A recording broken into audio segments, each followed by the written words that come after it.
L'édito international d'Alexandre Adler. Bonjour Alexandre. Bonjour Bruce. Ça y est, l'Allemagne va avoir un nouveau président. Il faut d'abord rappeler que le précédent a démissionné, Christian Wulff.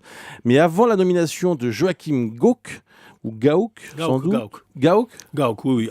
Gauck, voilà, très bien. Peut-être qu'il faut rappeler quand même que le président de la République en Allemagne n'a rien à voir avec le rôle tenu par un autre président, bien entendu. Oui, au point que beaucoup de jeunes Allemands se demandent à quoi sert cette institution, est-ce qu'elle est bien nécessaire, et ainsi de suite.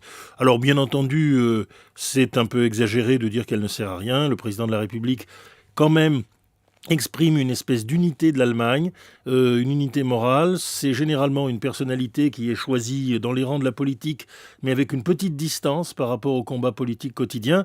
Et il est certain que le choix de Christian Wulff, homme jeune, qui était le leader de la CDU, du parti de droite en Basse-Saxe, face à Schröder, était un peu un choix partisan. Angela Merkel avait été critiquée pour cela. Cela dit, si Wulff n'avait pas eu des problèmes de corruption et d'amitié riche, un peu voyante, tout ça ne se serait pas posé.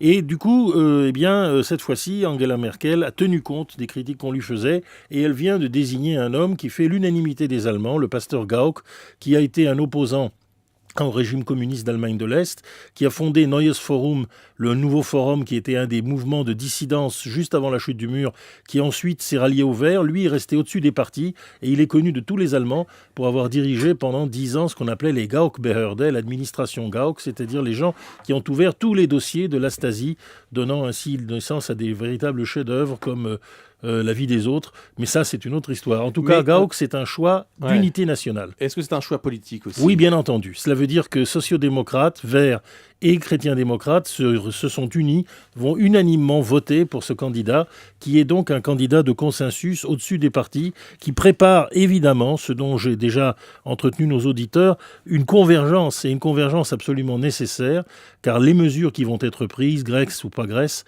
pour sauver l'euro, parce que ce n'est pas encore tout à fait fait, eh bien, ces mesures nécessitent la coopération de toutes les forces politiques allemandes. C'est cela que symbolise l'élection de Joachim Gauck. Merci Alexandre Adler.